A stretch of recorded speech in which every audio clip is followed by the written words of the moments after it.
Assalamualaikum warahmatullahi wabarakatuh.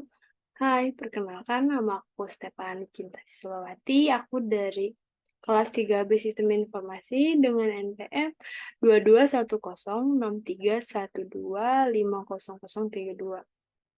Nah, di kesempatan kali ini aku akan menjelaskan tentang analisis platform dari layanan vintage atau finansial teknologi dengan aplikasi OVO. Jadi di sini saya akan sedikit menjelaskan dari hasil analisis saya mengenai aplikasi OVO. Next, untuk memulai di awal, saya akan menjelaskan tentang apa itu OVO. Jadi OVO adalah aplikasi penyedia jasa sistem pembayaran yang memberikan kemudahan dalam transaksi secara non-tunai, serta membuka akses terhadap produk dan layanan keuangan digital lainnya, yang dihadirkan melalui kerjasama dengan mitra terpilih.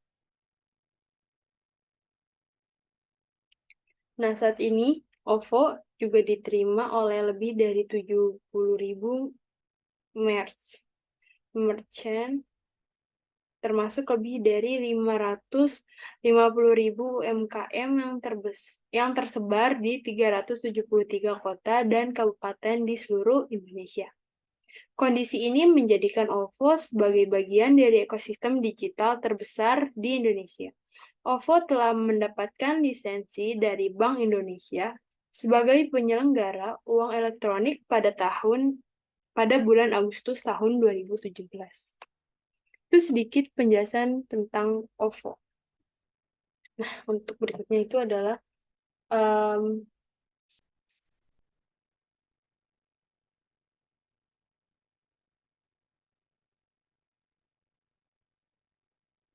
untuk penjelasan untuk penjelasan selanjutnya itu ada tentang kelebihan dari OVO. Jadi yang pertama itu ada transaksi lebih aman. Nah, transaksi lebih aman itu apa? Jadi dengan kita menggunakan OVO, kita tidak perlu lagi repot-repot untuk membawa uang cash, karena cukup bawa ponsel aja, kita bisa melakukan transaksi dengan mudah. Terus yang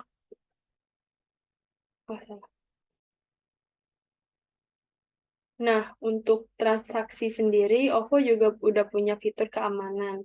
Jadi data-data transaksi uh, kita akan tetap terjaga, jadi nggak usah takut terjadinya peretasan. Yang kedua itu tampilan UI sederhana. Nah, yang dimaksud itu apa sih?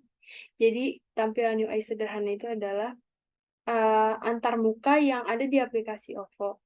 Jadi ketika kita membuka pertama kali, ada beberapa pilihan navigasi yang bisa digunakan dengan mudah. Jadi kita mau isi saldo, transfer, atau transaksi lainnya itu cukup dengan memilih menunya saja dan transaksi bisa langsung diproses. Terus untuk yang ketiga itu transaksi cepat. Nah, yang dimaksud dari transaksi cepat itu apa? Jadi OVO itu menawarkan proses transaksi yang nggak ribet dan merepotkan. Jadi kita bisa bertransaksi dengan nyaman tanpa butuh waktu berjam-jam, bahkan berselang beberapa menit aja transaksi kita itu bakalan berhasil dan tidak ada kendala. Nah, terus untuk yang keempat itu adalah fitur menarik. Nah, jadi fitur menarik ini itu adalah OVO ini bisa memanfaatkan sesuai kebutuhan. Yang pertama itu kita bisa isi pulsa, pembayaran merchandise, hingga transfer antar bank. Dan banyak lagi hal-hal lain yang ada di aplikasi OVO. Dan yang terakhir itu ada OVO Point. Jadi, apa sih OVO Point ini? Jadi, OVO Point ini adalah fitur menarik berbentuk loyalty rewards jika kalian sering menggunakan OVO Cash buat transaksi. Jadi, kalau kita sering menggunakan OVO Cash untuk transaksi itu juga berpeluang untuk kita mendapatkan OVO Point yang lebih banyak lagi. Dan itu juga kita bisa tukarkan dengan promo menarik di OVO. Terus untuk berikutnya itu ada kekurangan dari OVO. Jadi walaupun OVO memiliki kelebihan, OVO pun memiliki beberapa kekurangan. Yang pertama itu upgrade akun merepotkan. Yang dimaksud itu apa? Untuk pengguna awam dan baru yang menggunakan OVO Club biasanya harus mengupgrade terlebih dahulu. ke OVO Premier agar mereka bisa memakai layanan e-wallet secara leluasa. Jadi emang agak sulit untuk kita orang awam yang baru download aplikasi OVO dan ingin menggunakannya untuk transaksi ke e-wallet dan sebagainya, itu kita akan diarahkan untuk mengupgrade ke OVO Premier dulu. Jadi memerlukan proses yang cukup lama dan agak merepotkan. Nah, yang kedua itu adalah adanya biaya admin. Nah, salah satu resiko menggunakan e-wallet itu pasti adanya biaya admin, dan salah satunya itu adalah OVO. Jadi si OVO ini juga salah satu e-wallet yang memiliki biaya admin dalam melakukan transaksi ke antar bank atau lain sebagainya. Dan yang ketiga itu adalah gangguan layanan. Nah, untuk gangguan layanan ini, untuk memakai OVO itu tidak selalu lancar di saat digunakan untuk transaksi. Tapi ada aja gangguan layanan atau maintenance. Jadi kalau kita menggunakan aplikasi OVO ini, kadang juga masih ada gangguan-gangguan dari layanan OVO itu sendiri. Nah, ini juga ada beberapa. Nah, di sini juga ada beberapa fitur dari aplikasi OVO.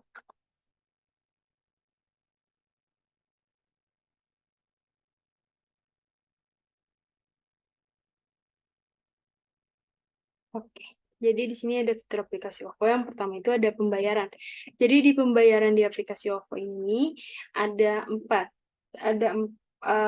kategori pembayarannya, itu ada pulsa atau paket data, yang kedua itu ada PLN, yang ketiga itu ada PDAM, dan yang terakhir itu ada internet dan TV kabel.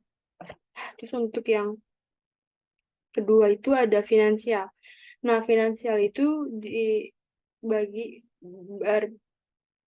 untuk finansial ini ada beberapa pilihan. Yang pertama itu ada U-Card. Nah, U-Card itu adalah kartu kredit eksklusif dengan berbagai keuntungan. Terus ada Invest. Invest ini juga halaman di aplikasi OVO yang dimana pengguna dapat mengakses fitur invest yang memungkinkan pengguna menjadi investor atau calon investor untuk berinvestasi menggunakan OVO sebagai metode pembayaran. Untuk saat ini, produk investasi yang tersedia di fitur invest di OVO itu adalah reksadana. Jadi investor bisa mulai berinvestasi reksadana mulai dari 10.000 menggunakan OVO Cash. Selain itu, fitur investasi ini juga memiliki proses pencairan secara langsung. Mungkin hal ini yang memungkinkan investor untuk menarik investasinya langsung ke saldo OVO Cash miliknya. Oke, terus yang berikutnya dari finansial itu ada proteksi. Jadi fitur proteksi ini merupakan fitur asuransi yang dihadirkan oleh OVO, dimaksudkan untuk membantu pengguna aplikasi OVO mengakses kebutuhan asuransinya dengan lebih mudah. Dan penyedia produk asuransi yang tersedia di fitur proteksi ini telah mendapat persetujuan dari OJK atau Otoritas Jasa Keuangan. Nah, terus yang berikutnya itu ada donasi. Jadi fitur donasi di platform OVO ini memungkinkan kita sebagai pengguna untuk berdonasi mulai dari Rp5.000. Terus untuk yang keempat itu ada tagihan, dan di OVO itu juga ada beberapa kategori dari tagihan.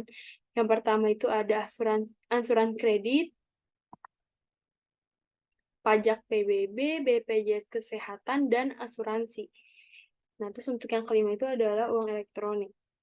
Nah, untuk uang elektronik itu biasa ya, kayak yang udah kita tahu juga kayak gimana. Terus yang terakhir itu ada QRIS. Jadi untuk fitur QRIS ini adalah sebagai fitur utama, yang dimana OVO ini telah meluncurkan fitur bernama Bayar QRIS dengan menggugah dari galeri. Nah, fitur ini merupakan tambahan pada kemampuan sistem pembayaran QRIS MPM atau Merge Presentation Mode, di mana pengguna memindai QR merchant yang ada, pengguna cukup melakukan transaksi QRIS dengan mengunggahnya melalui galeri ponsel menggunakan fitur pemindaian atau scan. Itu untuk fitur dari aplikasi OVO. Nah, untuk berikutnya itu ada alur dari sistem OVO. Sini ada 7 alur sistem OVO. Jadi yang pertama itu ada registrasi.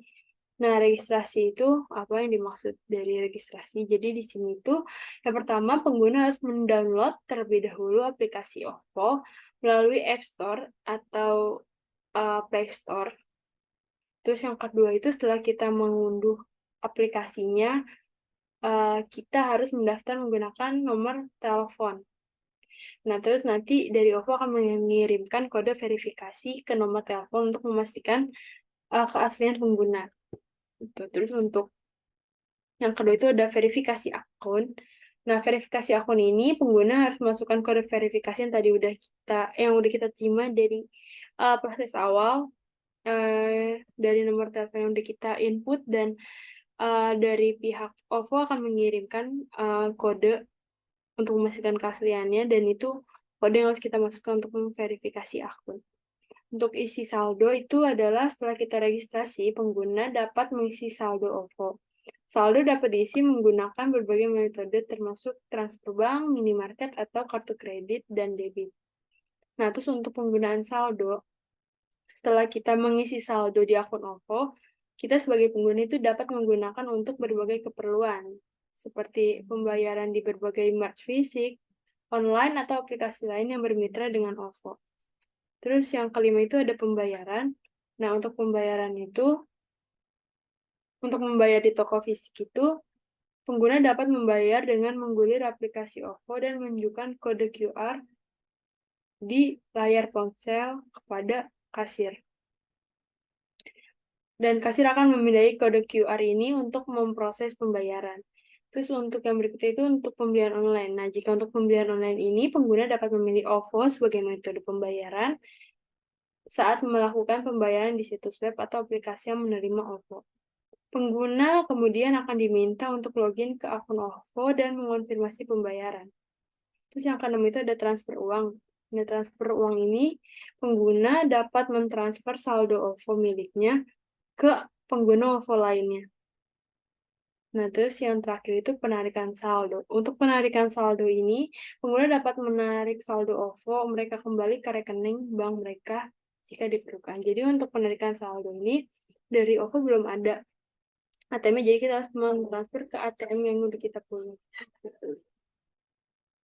Mungkin cukup sekian pemaparan dari analisis yang udah saya lakukan dari aplikasi OVO. Untuk kurang lebihnya, mohon maaf. Terima kasih.